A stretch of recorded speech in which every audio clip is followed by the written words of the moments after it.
Please be seated. I call on Michael Mayer of the Procedure Committee.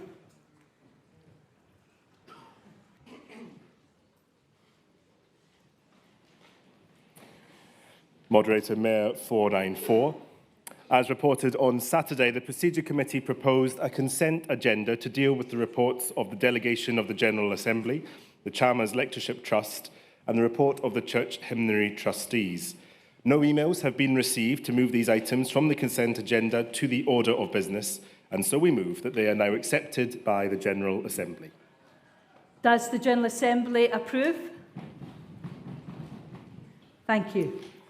And online. The task of the Procedure Committee is to ensure we have a selection committee available. I now present the names of those who will serve. As convener, the Reverend Gordon Kennedy, number 13. As vice convener, the Reverend Peter Johnston, number 337.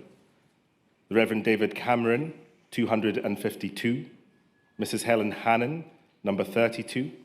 The Very Reverend Colin Sinclair, number 63. The Reverend Dr. Robin Hill, number 53. The Reverend Eileen Miller, 257. Reverend Neil Urquhart, 100. Reverend Mike Goss, 285. Miss Marjorie Clark, 306. The Reverend Andrew Gardner, 284.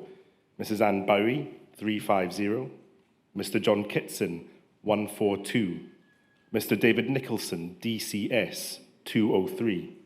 The Reverend Scott Burton, 206. Mr. Chris Dunn, 179. The Reverend Lindsay Brennan, 125. The Reverend Moira Taylor Wintersgill, 345.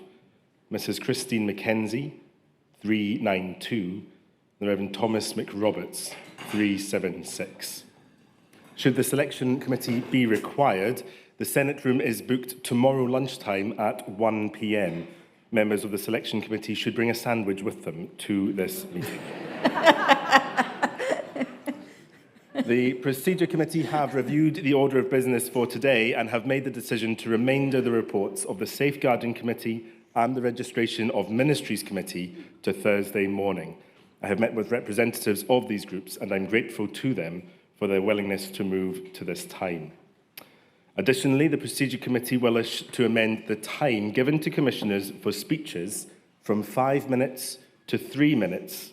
This will enable us to concisely hear from all who wish to make contributions on important matters before us.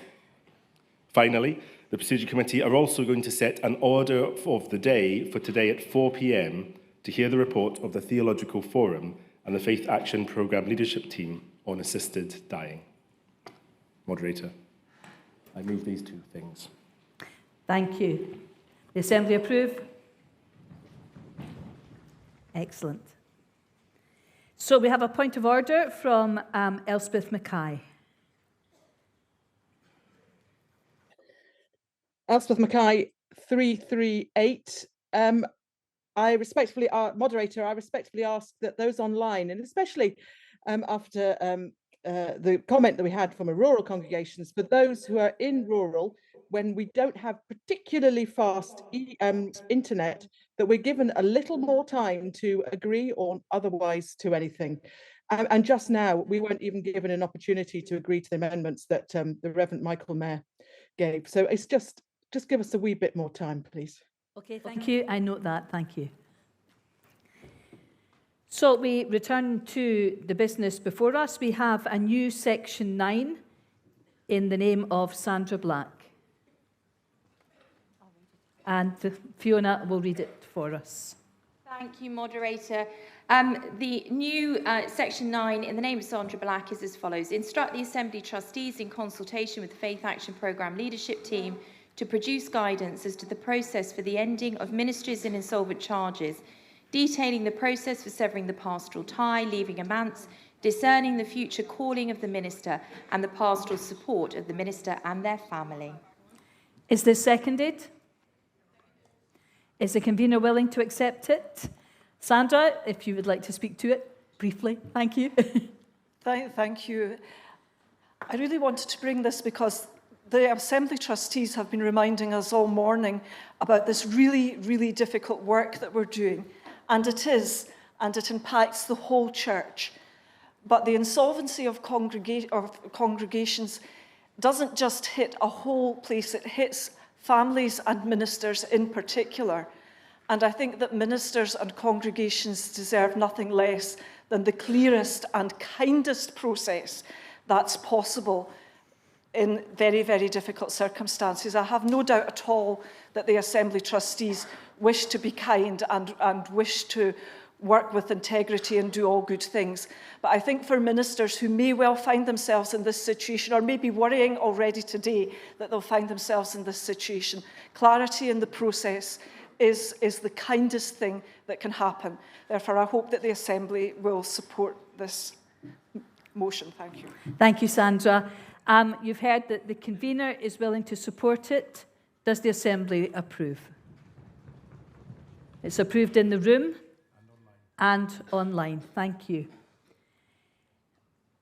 So we move now to section 9 as in the print. There are no notices, no requests to speak. Does the Assembly approve? So approved both in the room and online.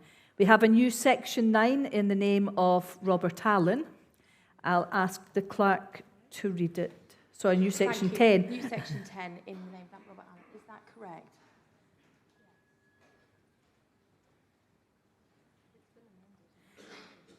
Right, Robert, are you happy? We've slightly changed the wording, Pep.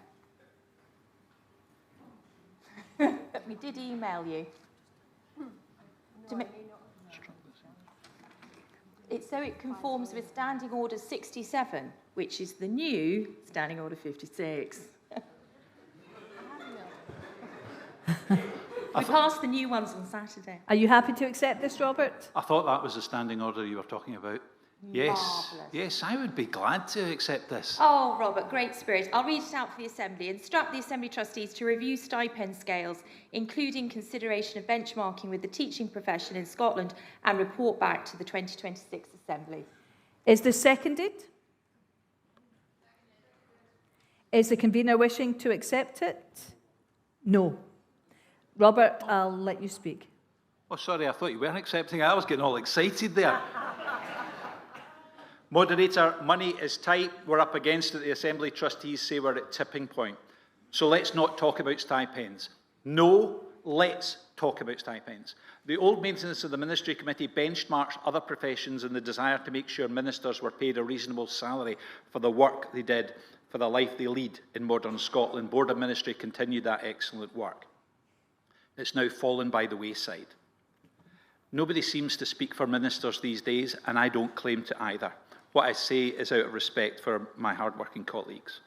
None of us come into this role for money. Ministers need to be cared for and supported. That's what the Assembly trustees and FAPLT say. Our treasured resource, our ministers are key, and we need to look after them well. We need more than a gathering day and to be told that we are heroes. The Church needs to put its money where its mouth is. Why do we need to talk about stipends? Well, when income's tight, we'll give ministers what we can afford, rather than what we should give them. 2022 inflation was 10.5%, stipend increase 5%. 2023 inflation 10.1%, going down to 6.7%, stipend increase 5%. Year-on-year stipends have gone down in real terms, yet we expect ministers to take on more and more responsibilities, larger parishes, minister to United Churches, where 3 or 4 more used to be, play a full role, etc., etc., etc., including paying hefty gas and electricity bills in large amounts, which we are required, they say, to live in. Now, some might say we're well paid, but for many man's families, this would be a welcome boost. If you're a minister and you think you've got enough, then the good news is you'll have more to give back to the Church. Please don't tell me we have to add the cost of living in a man's to stipend. It's a red herring at best. If there's anyone out there that's in another job in the Kirk that wants to take a pay cut and have my man's, they're welcome to it, and I suspect there'll be no volunteers. If increasing stipends means that we only have 500 or even less ministry posts instead of 600, so be it. It shouldn't be what have we got, so that's what we'll pay. It should be, what should we pay and how many can we afford? The accounts tell me staff pay is based on a comprehensive job evaluation system with staff placed in 11 bands. The bands and evaluations undertaken with reference to relevant salary benchmarking. 20 staff centrally are paid between £60,000 and £100,000. When I ask for benchmarking with the teaching profession, I'm not talking about lead teachers or principal teachers or deputies or heads, though the work ministers do may be comparable. I am talking about the standard first 6 years of teaching, from a probation at 33.5 to year 5 at 50.5 £1,000. This might be another big ask, but it's not a wild ask, Assembly. We're looking for a well-supported ministry that's essential for the church's future. That's what the Assembly trustees are saying. Well, we need to support our ministers well. Money isn't everything, but setting stipends at an appropriate level for living in Scotland today and for the work that is expected is part of that support. I declare a conflict of interest because I'm a minister. But one who hopes to retire in the relatively near future. So I ask not for myself, but for future ministry. Moderator, another big ask of Assembly. But let's show our support for our ministers by laying down this marker. And I so move. Thank you, Robert. We have notice of 2 comments. So the first from Andrew Morton and then James Bissett. Right, withdrawn. So James Bissett.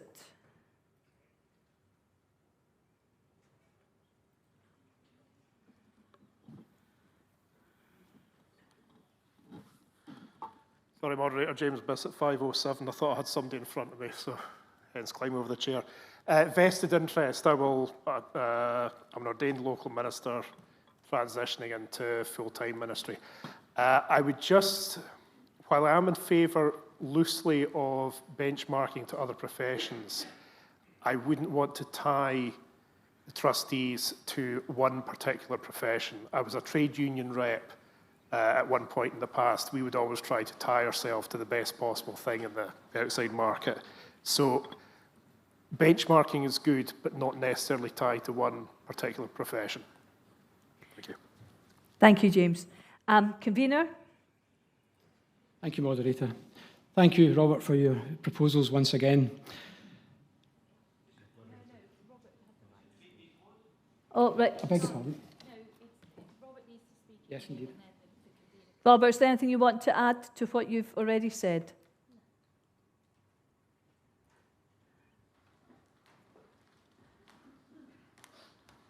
How many minutes do I get to do this? Not very many. Not very long, okay. Okay. Is there anything new that you would like to tell us? Probably not. Exactly. Okay. Right. Sorry. Convener, I'll let you reply. Thank you, Moderator. I declare an interest. I am a parish minister. My parish is in Kilmarnock. I receive a stipend. I speak for our ministers as a convener of Assembly Trustees when issues for ministers' stipends, remuneration, when these things come up. I speak on your behalf as a parish minister. So when Robert says that no one speaks on our behalf, I do. You've heard me this morning, and I'm reiterating again, we need to get to a balanced budget. Sustainability for the church. We're not reducing stipends at all. We're not proposing to reduce stipends at all. But it's important to understand that stipends and salaries are not comparable. Ministers are entitled to a stipend to release them to discharge the duties of their calling to parish ministry.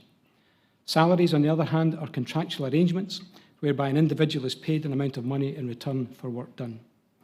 This was commented upon in last year's Trustees' report. Stipend is one of our biggest expenditures in the church. £34 million on stipend alone. As would be expected, ministry costs are the single biggest cost to the church. We are aware that a significant upward revision to the stipend scales would mean that more charges would be unable to afford the costs. But let me assure you, we are committed to focusing on the deficit and bringing the church to financial sustainability. The word revise was changed to review. Revise is the intention. Revising stipends would suggest an expected uplift, and therefore I would seek your support to resist this motion at this time. Thank you, Moderator. So we move to the vote, and Sheila.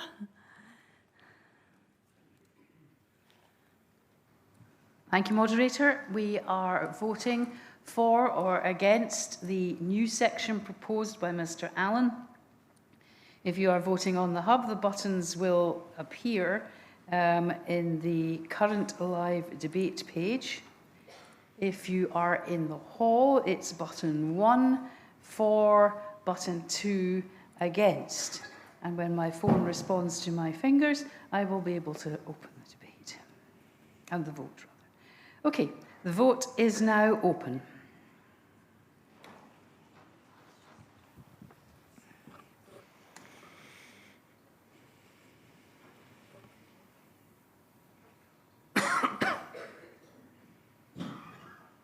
Five seconds. The vote is now closed.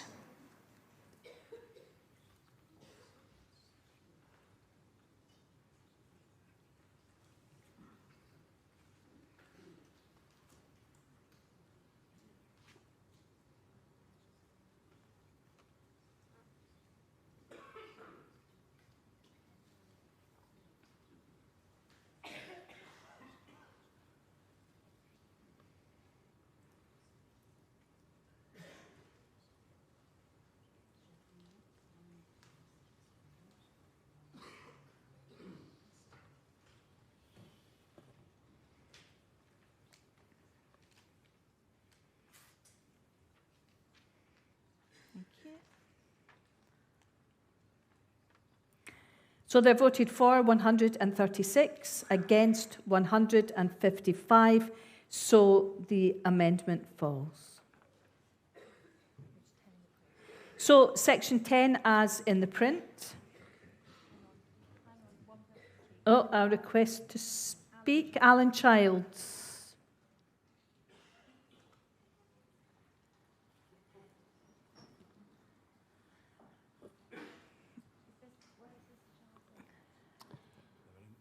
Thank you, Moderator. Oh, right, up the top. For those of you doing name the and number, numbers bingo, please. Yes, 007. Childs, Alan Childs. Moderator, I'm grateful. I hope I'm at the right report. I'm grateful for faculties and hopefully this Assembly is recognizing and investing in ministry to university students. Not as a peripheral interest, but as a vital expression of our calling to disciple and equip the next generation for lives of faith and service.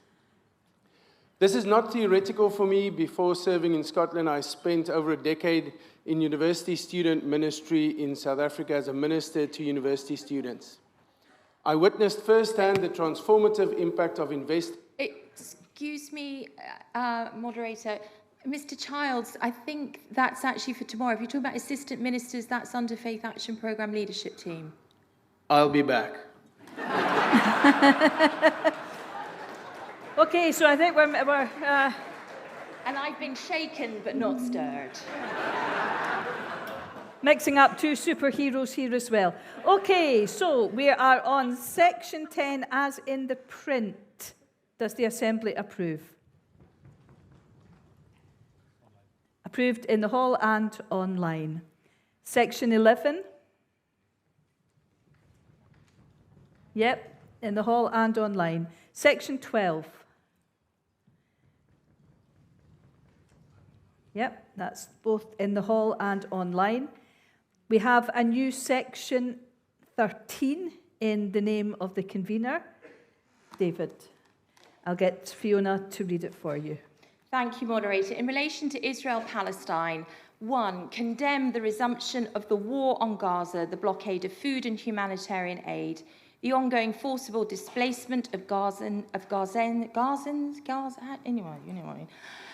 Palestinian friends in Gaza, and the continued holding of hostages Instruct the Assembly Trustees in collaboration with the Faith Action Leadership Team to advocate to the Government of the UK that it must exert all efforts towards the upholding of international humanitarian law, the establishment of a ceasefire, the lifting of the blockade on food and humanitarian aid, and the release of the remaining hostages. 3, renew the call to the Government to stop granting export licences for the sale of weapons to Israel. And 4, encourage the Church to engage in prayer and advocacy for the peace of Israel and Palestine. Convener. Thank you, Moderator. The all-out war waged by the Government of Israel against Gaza and its people continues. Now, Monday, the 19th of May, in its 591st day since the attack by Hamas on Israelis on the 7th of October 2023.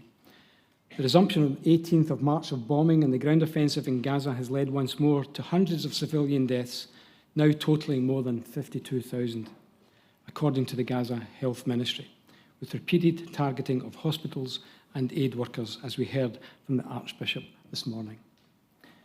The few hospitals still functioning are overwhelmed, seeking to sustain basic medical services, treat trauma, and stem the spread of disease in the most severe of circumstances.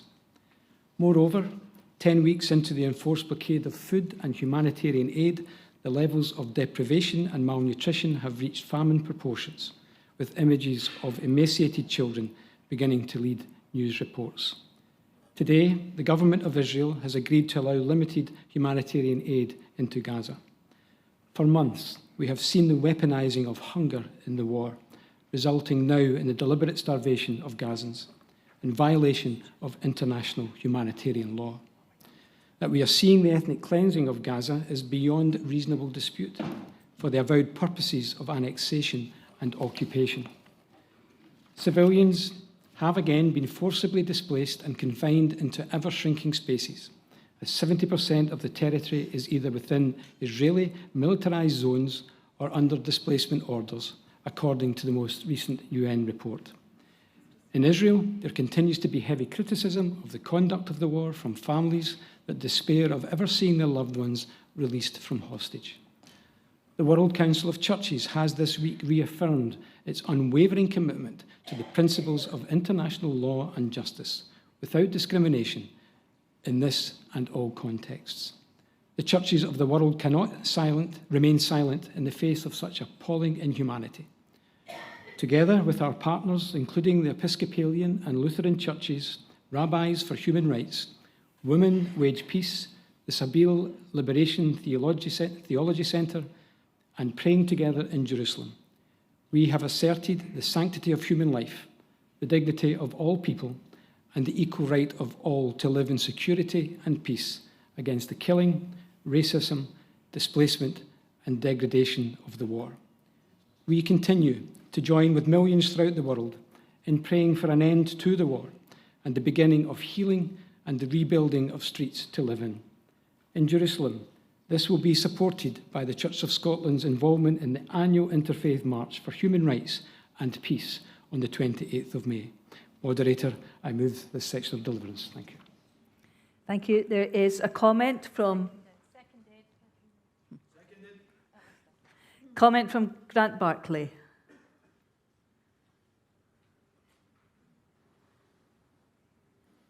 (152) Grant Barclay, Moderator. I'm delighted that the convener has brought this new section of deliverance. I know that our voice on the global stage is small, but even if it is only a whisper in the storm, surely we should be calling out to God in prayer as the earlier deliverance encouraged us, and also pleading with the international community to enforce provisions of international law which offer protection towards civilians during armed conflict. Surely we should be doing all that we can to ensure that those who remain held hostage are freed soon and safely. The groans of the dying rise from the city, and the souls of the wounded cry out for help. Those are words from Job. May we raise our voices to God and to the rulers of the nations today in solidarity with those who groan, with those who cry out for help. Thank you, Moderator. Thank you, Grant. So the new section 13, do we approve? So that's both in the hall and online. There is a new section 13 in the name of Colin Johnston. I'll get Fiona to read it. Encourage small groups to plan to visit Israel-Palestine even in these difficult times, and instruct the Assembly Trustees through their Israel-Palestine Committee to help plan small group pilgrimages, perhaps ecumenical or interfaith, to come and meet those seeking peace with justice in Israel-Palestine, and especially to meet Palestinian Christians and their neighbours, to hear their stories as they live under occupation and discrimination, to encourage them and to inform prayer and witness on returning home. Colin. Colin Johnston, 56. Oh, sorry, Colin. I forgot to ask if it was seconded. Colin. Colin Johnston, 56. Thank you to the committee for their last deliverance and for the last few deliverances about Israel and Palestine. We've been called to share, to pray, to advocate.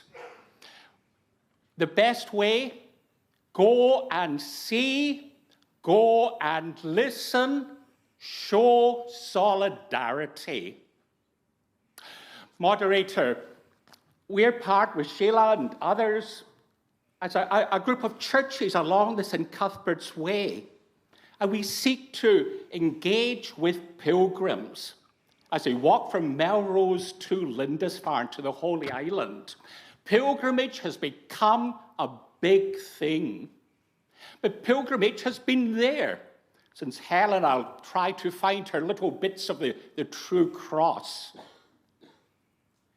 Pilgrimage to the Holy Land, to walk where Jesus walked, to see the sights associated with all the Bible stories so cherished by us, has always been important. I was minister in Tiberias in what seems to be a different time, a different world. At that time, so many groups came to visit. So many individuals were pilgrim to the Holy Land.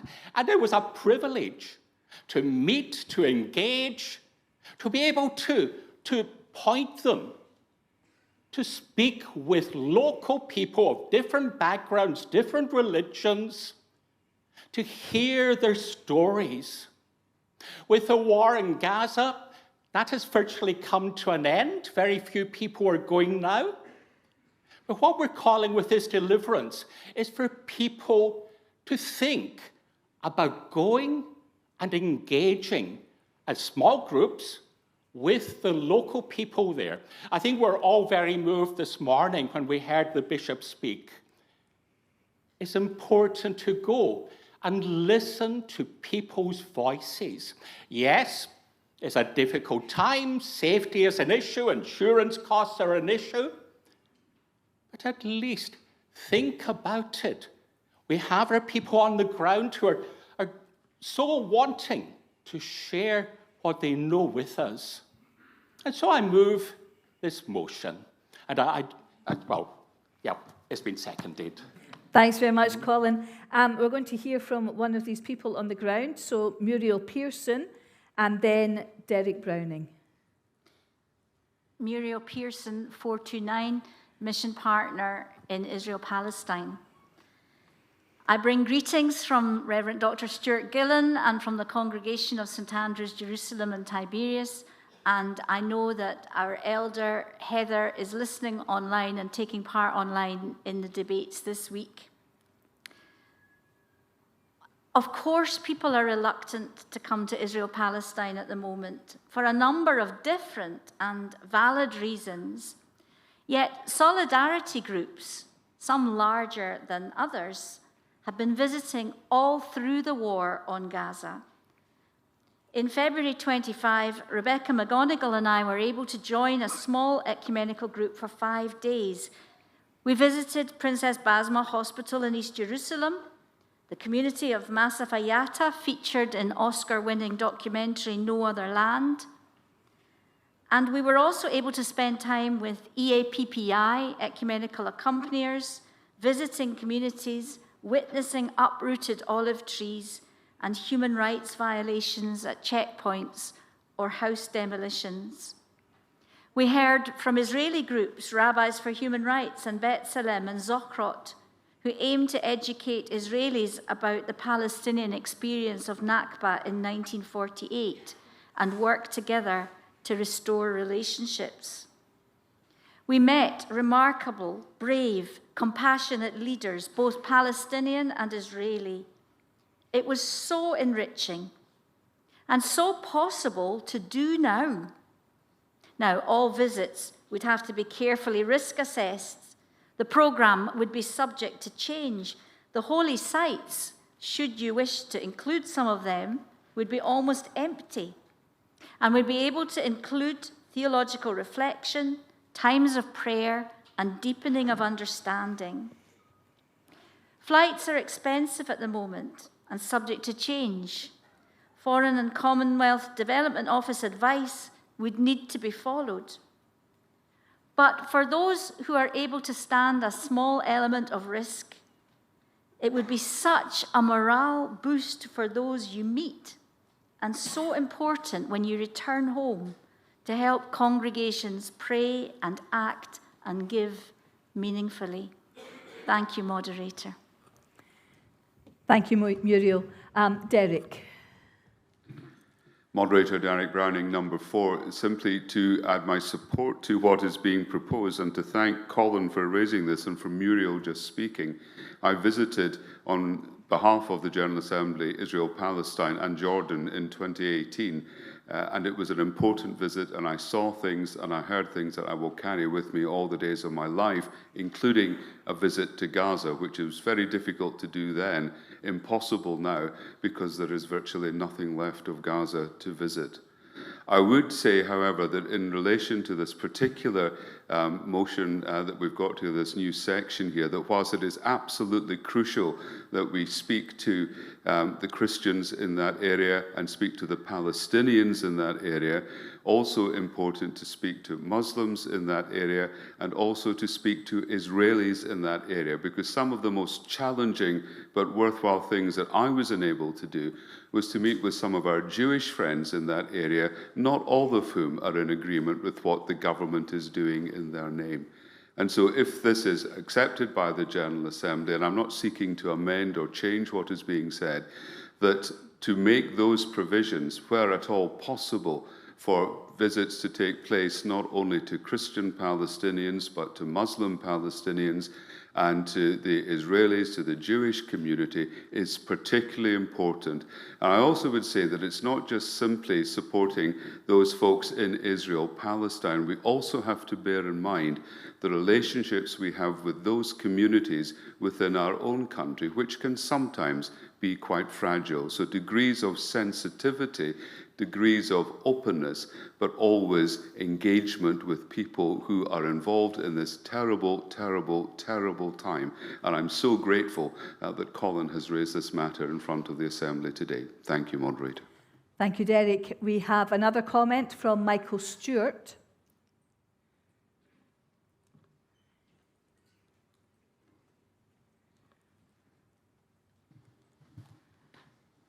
Yep, you ready? Moderator Michael Stewart, 275.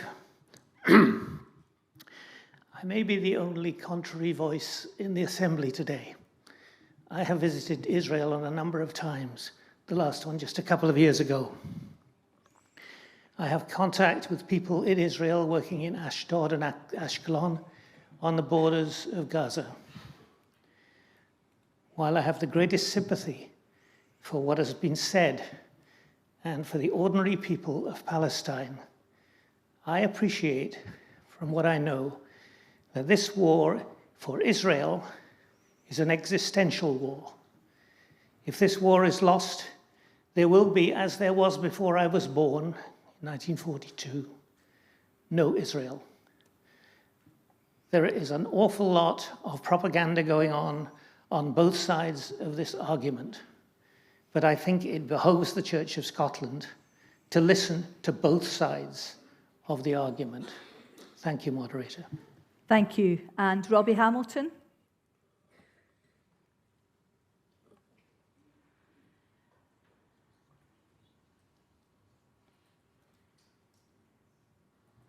Moderator Robbie Hamilton, 127.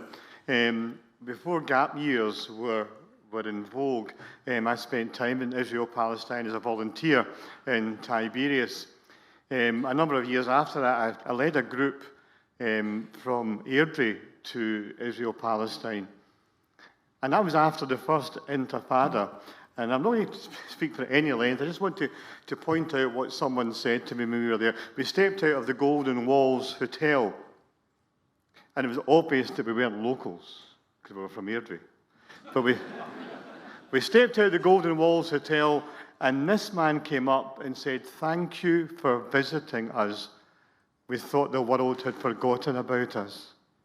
That's all I'm going to say. Thank you. Colin, can I ask you to bring the debate to a close before we go to the convener? If there's anything additional you want to say. No, there's not. Convener, are you happy to... Excuse me, sir, is that a point of order? No, just a comment, very briefly. Well, can I please ask the Commissioner, the correct way to address the moderator is moderator. I know, but you said it quite aggressively. We have not had your name put into the system, and I do ask for courtesy in the Assembly, please. Thank you. I just want to say, Moderator. Name a number before you go any further. Sang Yun Cha, St. Mungo's Parish Church, Alloa, Peter Brody's Church. I am sorry if I sounded aggressive. I just wanted to affirm with Michael that you're not the only contrary voice here. You're not. I think the collateral damage in Gaza has been obscene on both sides. However, I think we tend to forget that it was Hamas, a terrorist organization, who raped and slayed and beheaded people. Douglas Murray, the conservative journalist and commentator, asked this question, and I just want to leave it with this body. If your house is burning down, do you put out 60% of the fire or 80% of the fire? Thank you very much for your time, Moderator. Fiona, I'm sorry. Thank you. Thank you. Convener? Thank you, Moderator. Oh, yeah, he didn't wish to speak. And so, is there anything you want to say? Thank you, Moderator. Colin, thank you for bringing this section of deliverance to us. Thank you for your passion and your passion for pilgrimage in the Holy Land. Thank you. Can I say on behalf of the Assembly Trustees, on behalf of the Assembly, a warm thank you to Muriel and Steve and Stuart too in Israel. They do a tremendous job on our behalf, and we recognise that.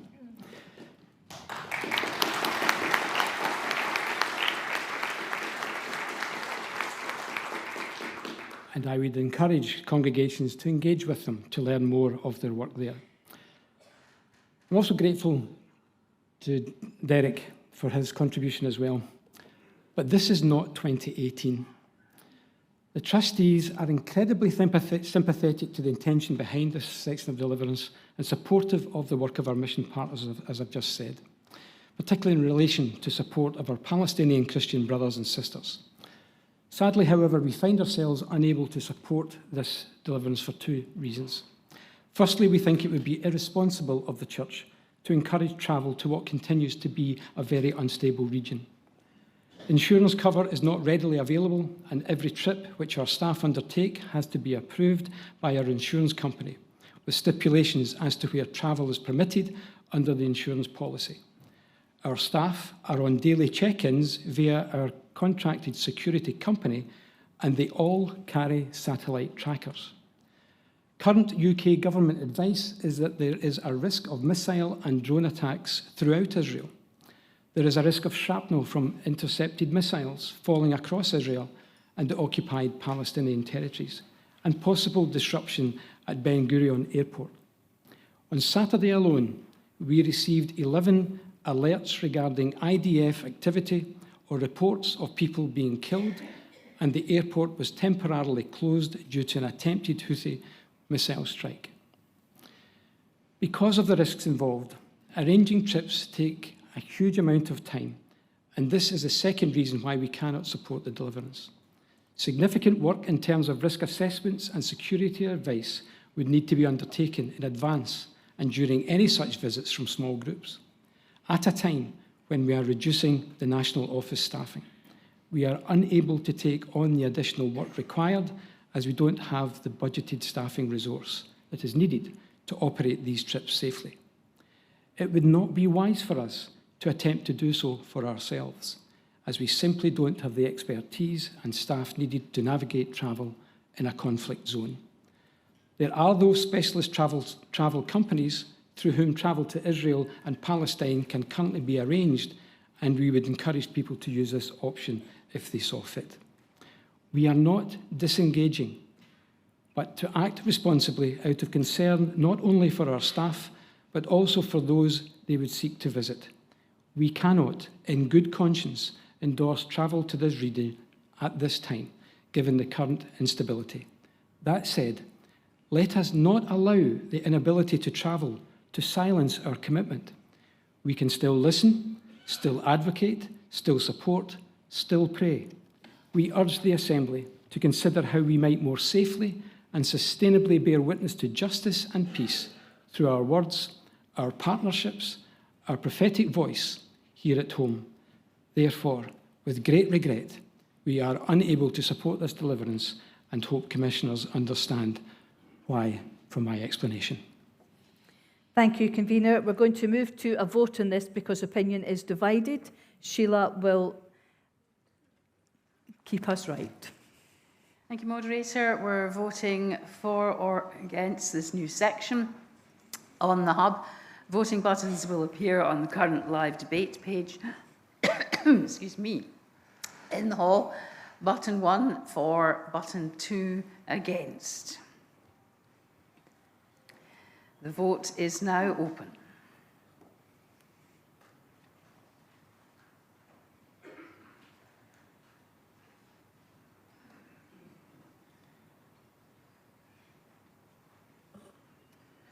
Five seconds. The vote is now closed.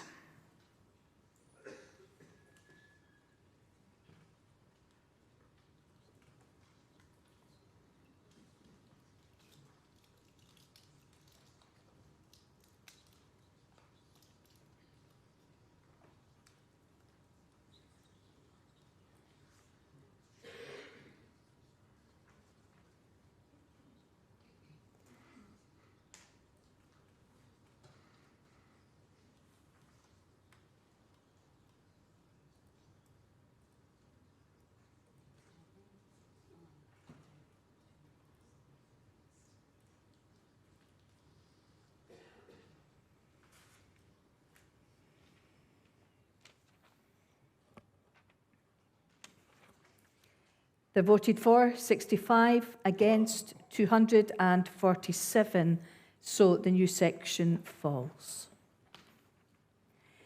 We come to section 13 is in the print, and there is an amendment in the name of Stuart Lynch. Again, Fiona will read it for us. After the word Palestine, add and instruct the Assembly Trustees to bring proposals to the General Assembly of 2026 regarding the missional and financial viability of the establishments. Is this seconded?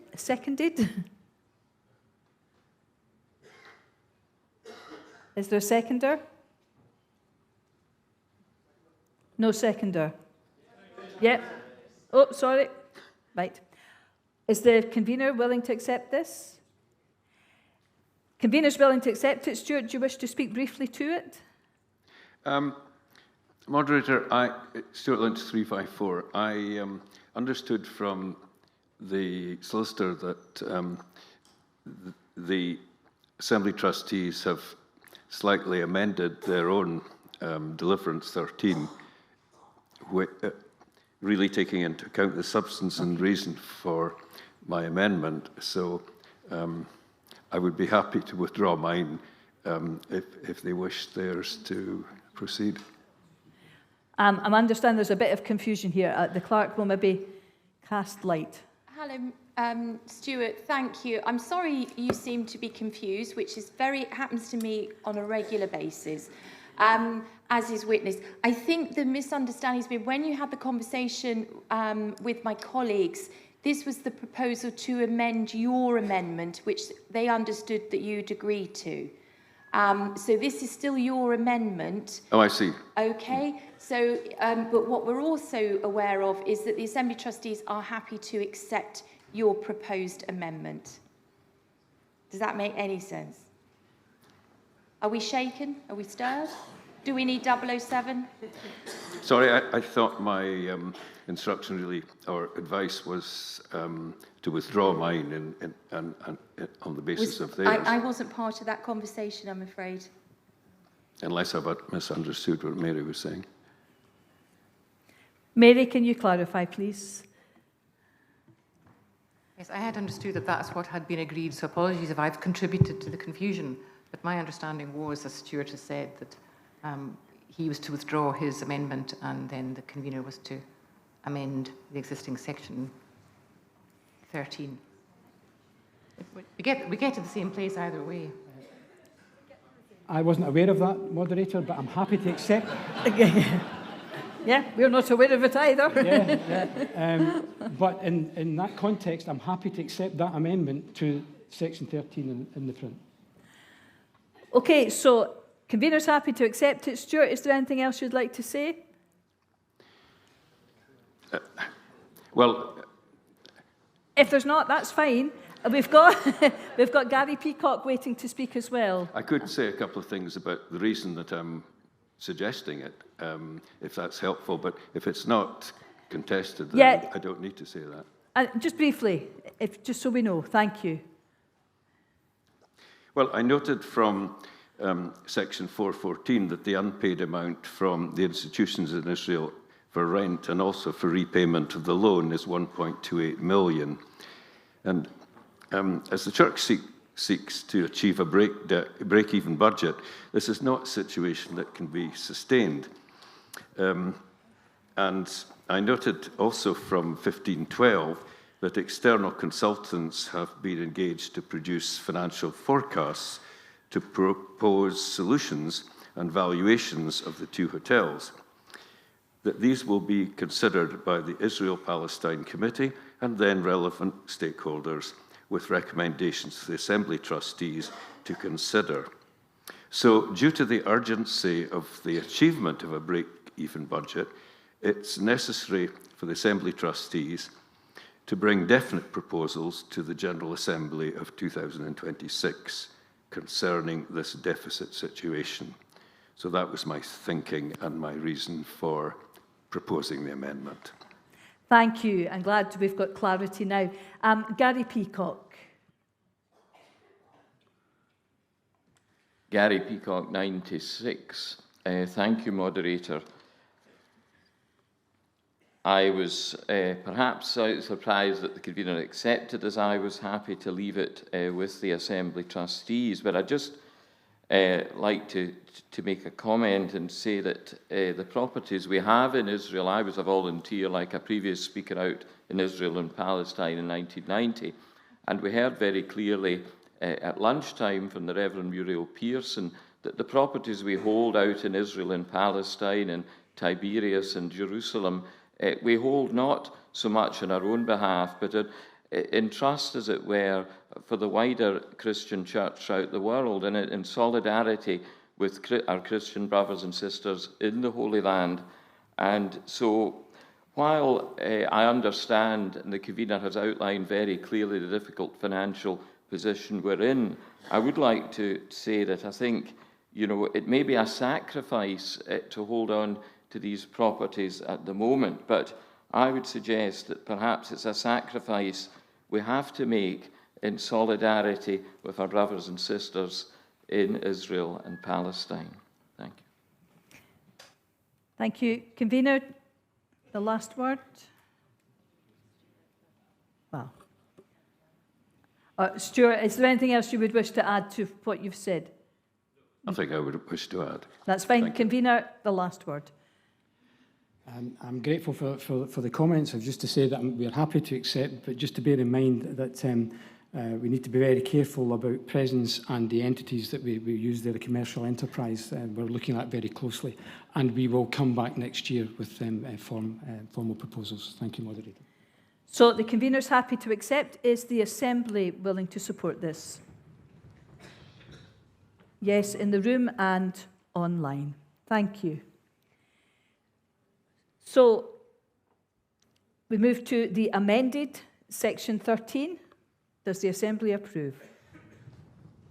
Sorry. Oh, sorry, things have come up on the screen. I look down and then things happen. So 2 comments. Firstly, James Maxwell. Secondly, Richard Baxter. Excellent. That's what we like to hear. Richard Baxter.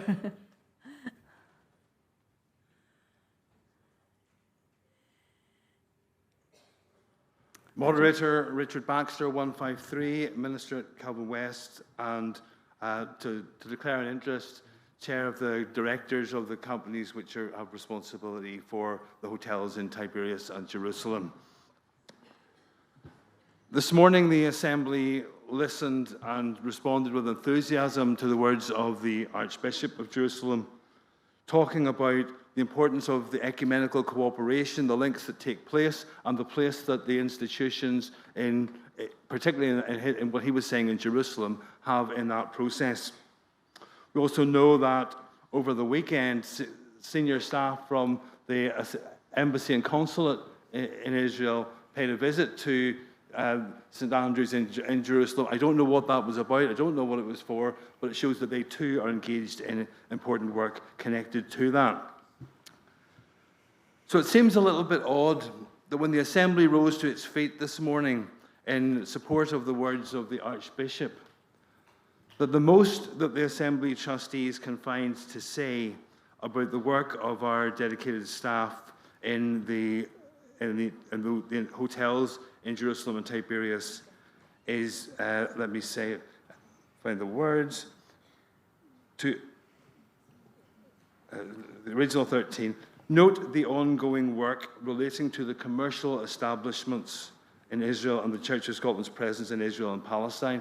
If the Archbishop's words told you anything, they should tell you that these are more than commercial establishments, and that description is a deliberate downplaying of the role of those places in peacemaking. There are very few places in Israel or Palestine where you will find Israeli, Muslim, Jewish, and Druze citizens working together in a positive and peaceful environment. We provide 2 of those places. And that's important in itself. It's not important just as a commercial establishment. It's important as a place of peacemaking, a place of cooperation, a place of learning. And all those things are downplayed by the way the trustees' report has been written. I think if you look at section 1511 of the report, you will find that the wording is such, the wording is vague, but what it's basically talking about is the trustees looking at whether they have a way to withdraw. Now, that's not what I think the Assembly was hearing this morning. That's not what I think the Assembly was thinking this morning. And I want you to be aware, having passed deliverance after deliverance about concern for the current conflict and looking at ways of being supportive and so on, praying for peace, that you don't do something that's contradictory. And I'm not moving a change to the deliverance. I just want you to be aware that as an Assembly, we're at real risk of doing something flatly contradictory to what we did this morning. Thank you. Thank you. Convener? Thank you, Richard, and thank you for your work with the directors of the hotel in Israel. Again, this is bringing together our presence in Israel in terms of our ministry presence and our partnerships with those around us, and a commercial operation, which we have to look at very, very closely. I have consistently, with the trustees, asked for a report, and we put things in place with a review and other a way of dealing with that review over the next few months through the Israel-Palestine Committee. I've asked them what an exit strategy looks like and what are the cost implications. I have asked what does it cost for us to remain with our commercial establishment there and the cost implications or alternatives that might be beneficial to the Church of Scotland and our partnerships there and their cost implications. That has not been concluded. And this is why this is what this deliverance says, note, because the work is ongoing. I can't bring you definitive information today, but we will bring something definitive in 2026. It was one of the reasons why I agreed to accept the amendment to the section of deliverance. I hope that helps assure the Assembly of the ongoing work that we're doing and the reasons behind it. Thank you. Okay, so we come to section 13 as amended. Does the Assembly approve? That's a yes in the room and a yes online. Section 14. We have a comment from Dan Harper, who is online. Reverend Dan Harper, number 287, Bridge of Allen Parish Church. Moderator, friends, I want to begin by offering heartfelt thanks to the Equality, Diversity and Inclusion Group for their continued commitment to justice, kingdom values, and for their role in shaping the disability section of the Assembly Trustees report. This is not a side issue. This is work that needs addressed within all committees and congregations, within the general trustees and local trustees. It's the work of the kingdom of God and it's long overdue. Let me say plainly, accessibility is not a luxury or an add-on. Inclusion is not an optional extra. The work of EDI, the work of making our places and spaces welcoming, inclusive and accessible is not just about those with disabilities, but for everyone. It's not about being nice or ticking boxes. It's about welcome. It's about justice. And at the very least, it's about obeying our statutory obligations. Moderator, too often people with disabilities have been afterthoughts in our planning and our buildings and, sadly, to be honest, our theology. This must change. As a church, at local, presbytery and national levels, we cannot continue to unintentionally or sadly otherwise exclude people from full participation because of physical, sensory or cognitive barriers that we've simply not addressed. Decisions we don't want to take. Accessibility for one is accessibility for all. Ramped or better still level access doesn't just serve a wheelchair user. It helps parents with prams, older members with mobility issues, delivery folk with heavy loads. Clear signage isn't just helpful for the neurodivergent amongst us, but for people suffering with dementia. It even helps the visitors feel less lost. A loop system helps the many, not the few. Friends, please don't let this just rumble through as a nice thing. Take the message home to your churches. Engage with this theological statement and all in the report. This isn't about special treatment. This is about faithful hospitality. The best biblical example of this rips through the roof to allow access to Christ. Take that as your example. Don't do this work for disabled people. Do it with us. Ensure we're at the table. Ask us what barriers we experience. Ask us what reasonable adjustments we need. Then listen and rip off the roof. So let's be bold and compassionate. Let's open our physical and metaphorical doors wide enough for everyone to come in. We've a long way to go. But moderator, I commend the theological statement on disability inclusion as a good place to start. Thank you. Thank you, Dan. I think we'd also add metaphorical roofs to that. So we have section 14 as in the print. Section 15. Oh, sorry, and online. Yes. Section 15. That's in the room and online. We have a new section 16 in the name of the convener. I'll read it out for you. but I'm going to sit down. It's a big, long one. I can't read that. Right. Okay. Are you braced, everybody? Here goes. Note the intention of the trustees to build on the work begun by their New Directions initiative by establishing a working group which will be comprised of 4 Assembly trustees and 4 representatives from the wider church, co-opted by the Assembly trustees having been approved by the General Assembly on the recommendation of the Selection Committee. Such group to be advised as appropriate by the Principal Clerk and the Solicitor of the Church, and which will A. Review the functional and relational dynamics among trustees, standing committees, including the General Trustees, presbyteries and congregations of the Church, and the Office of the General Assembly in the context of our Presbyterian Church polity, and B. Consider how the policies, priorities and strategic objectives of the General Assembly should be resourced in accordance with the financial strategy of the Assembly trustees, and make evident and acted upon and instruct the trustees to report to the General Assembly of 2026 on the outcomes of the working group's deliberations. This to include proposed mechanisms to improve alignment, accountability, performance, and internal and external communication. Convener, I'll ask you to speak to this. Thank you, Moderator, and well done, Clerk. As we continue our journey of reform, renewal and faithful stewardship through the New Directions initiative, I bring before you today 2 sections of deliverance, the new 16 and 17, which seek to deepen and extend that work for the good of the whole Church. Over the past year, we have heard a consistent message from across the Church that real change requires not only courageous decisions, but also better alignment and communication between our structures. We must ensure that our resources, both human and financial, serve our mission, not the other way round. Accordingly, the Assembly trustees, within their constitutional authority given by the General Assembly to co-opt working groups for matters of governance and oversight, proposed to establish this working group.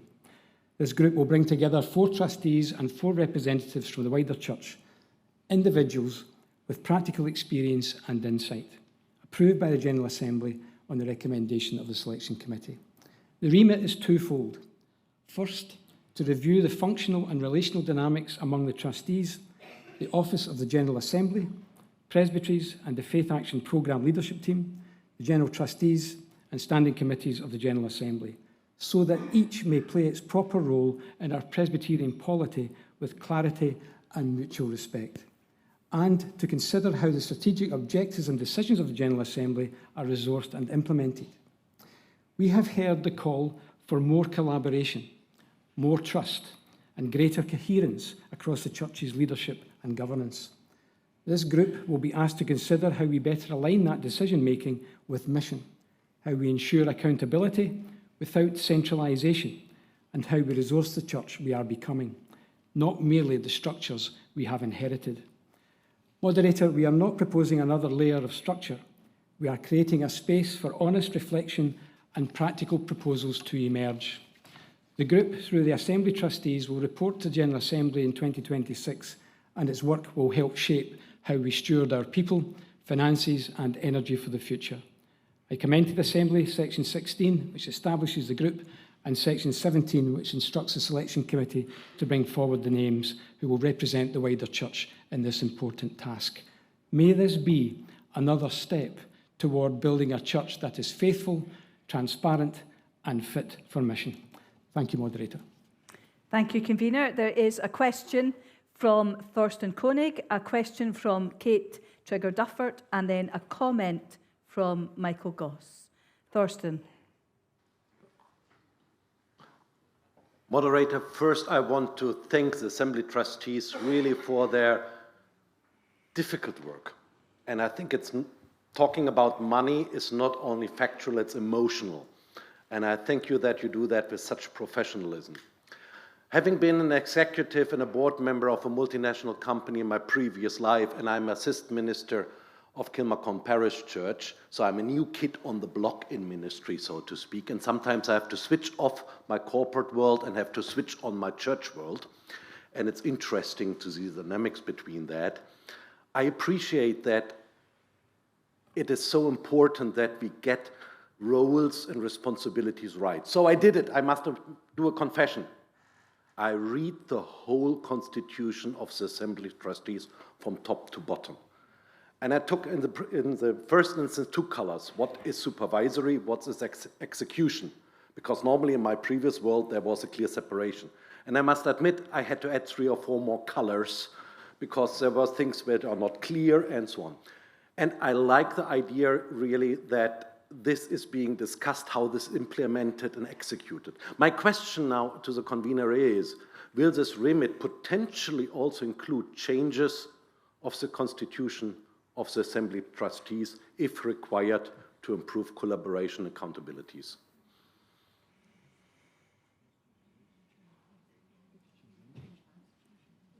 Convener?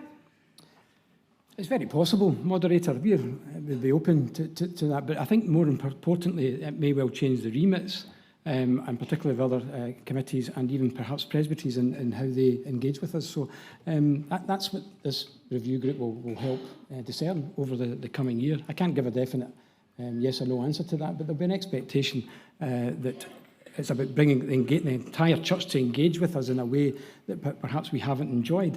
We have, as I've said all day today, these decisions that we are coming to, they're not easy. They take long conversations, long discussions, they're hard, the impact on our ministries, the impact on our people. But we also meet resistance because of that. And as we said, as I've also said earlier on today, the emotions that finance brings doesn't make for making good policy. So it's important that we engage with that resistance and work our way through it, and this group will help us do it. And we do it under the authority of the Assembly Trustees Constitution. Hope that helps answer the question. Thank you. The next question from Kate. At the back here. Thank you, moderator. Kate Trigger-Duffert, 458. As I continue to learn from and learn with on behalf of the PCUSA, I raise a question that we often wrestle with around the use of the word accountability.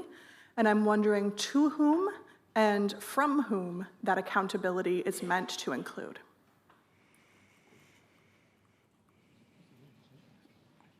The accountability is always to the General Assembly, moderator. Thank you. And Mike Goss, a comment. Thank you, moderator. Mike Goss, 285.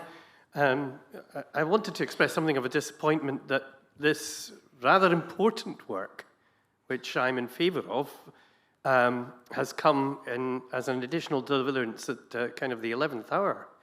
I've just recently, in the last couple of hours, been appointed to the selection committee, and I'm thinking, oh, now we're going to have some work to do for which we haven't had a lot of preparation. Getting significant people from within and out with the church to do significant work, and to do that and report back to the General Assembly before the end of this week, so that you have the body that is being asked for now. So my comment is really a concern about this being brought at this 11th hour. Thank you, moderator. It's also an explanation why you need to bring a packed lunch tomorrow. There are no more questions or comments, so we move to voting on this new Section 16 in the name of the convener. Does the Assembly approve? So that's yes in the hall and yes online. And then the new Section 17. Sorry, it's a new Section 6. It's another new Section 16, yes. Okay. So that's instructing the selection committee to submit the names to the General Assembly for approval. Oh, sorry, we have a question from Tim Mineard.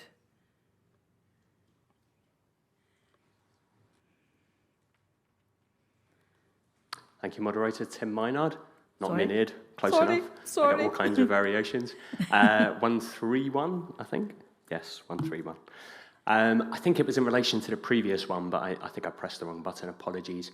So, fully in agreement with this working group being set up. I think too many chiefs and actually deciding where some of the responsibilities lie. I think it is really important.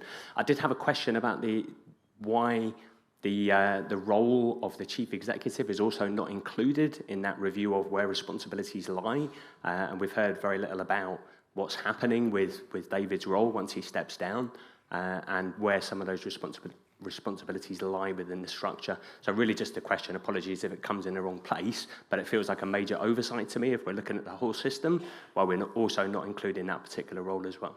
Thank you. Tim, questions are always in order, and the convener will respond.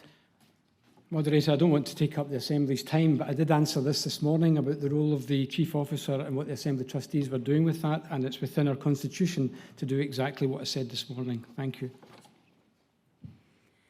So we vote on this new section 16 in the name of the convener. Does the Assembly approve? That's a yes in the hall and a yes online. So section 16 as in the print. That's a yes in the hall and a yes online. Section 17 as in the print. And we have a question from Thorsten Koenig. Thorsten Koenig, 1 to 9. Again, I think it's so important that we have a good relationship and good understanding and good knowledge who our Assembly Trustees are, because it's such an important work. And Deliverance 17 asks to appoint named individuals to become Assembly Trustees.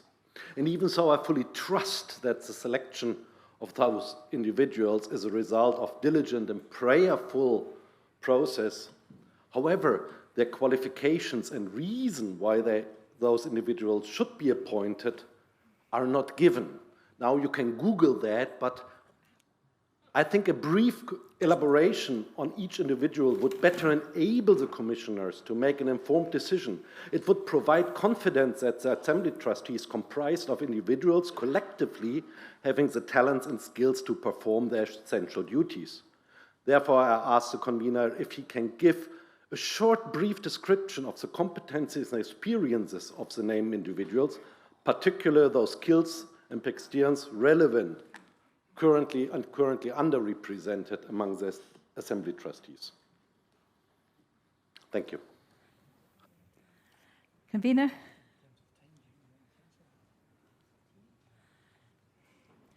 Just briefly, convener, just in terms of time. I understand that, Moderator. It's difficult to do briefly, unfortunately, in the way the question's been asked. The trustees are following normal practice in regards to names alone being presented to the Assembly. The practice has been to only ever present the briefest of details about an individual. Once appointed, trustees' biographies are available on the Church of Scotland website, and that will happen after today. However, for your information, I'm delighted that the candidates of such calibre are nominated for approval today. Sarah Ross, as Minister at East Kilbride Moncrieff, is a former Vice-Convener of Ministries Council, working in areas including the under-45s, finance and planning and deployment, with an interest in coaching and leadership models. Sarah has also served on the Assembly Business Committee since 2022. Keith Blackwood, Minister at Aberdeen Manorfield, has served on the board of Crossreach and Presbytery. He has experience of director and board membership. Adam Dillon, Minister at Glasgow Sherbrooke Moss Park, is a previous convener of the Safeguarding Committee and has served on multiple other committees, including legal questions, and is a former Presbytery clerk. Finally, Dion Olives, Minister at Elgin, who previously served as a minister in the Dutch Reformed Church, serving on the Presbytery and Synod committees, along with experience of acting as a charity trustee. The process of appointing trustees is laid out in Schedule A of the Trustees' Constitution and was followed for all these appointments. The trustees themselves are responsible for ensuring that individuals possess the necessary skills and experience to fulfil trustees' duties in terms of the Constitution. The trustees consist of 12 members. Each must bring complementary skills and experience to collectively manage a £110 million charity representing the Church effectively. As Commissioners will note, this year all individual appointments are serving Church of Scotland ministers, required to retain the balance between ministers and congregational members as stipulated within the Constitution. I hope that helps answer the Commissioner's question. Thank you, Moderator. Thank you, Convener. There are no other questions or comments. So We turn to the approval of section 17 as in the print. So that's a yes in the hall and a yes online. We move now to the supplementary report of the Assembly Trustees.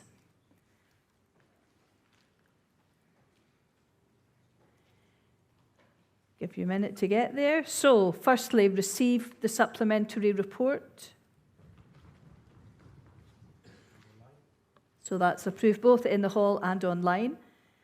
Section 2.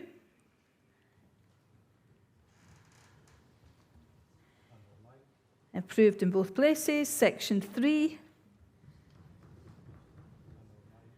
Approved both in the hall and online. Can I just say to the convener and the Assembly Trustees a very big thank you. It is a very large amount of business that you have to deal with and very complex. So we thank you. I am aware that the Reverend Neil Glover comes to the end of his term as convener of Seeds for Growth, and I think Neil is somewhere. I'm not. Oh, Neil. Do you want to stand a minute, Neil? There is a saying that if you want something done, you ask a busy person, and you most certainly fit that category. Alongside your busy parish life, family, and book writing, you have taken Seeds for Growth from a concept to something making a very real difference within congregations across Scotland, though not without its challenges and perhaps its disappointments. You've helped to craft the application process in response to changes required by the General Assembly, ensuring that Seeds for Growth is not just about planting new things, but also about renewing what is already there, opening the door for existing congregations to dream again. Through roadshows, conversations, and quiet encouragement, you've reminded us that the Church still has much to offer and much to become. As we read in the report, Seeds for Growth is now supporting over 70 projects focused on delivering spiritual and numerical growth in the Church of Scotland.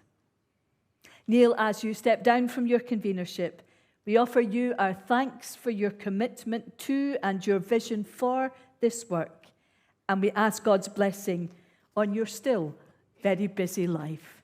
We thank you.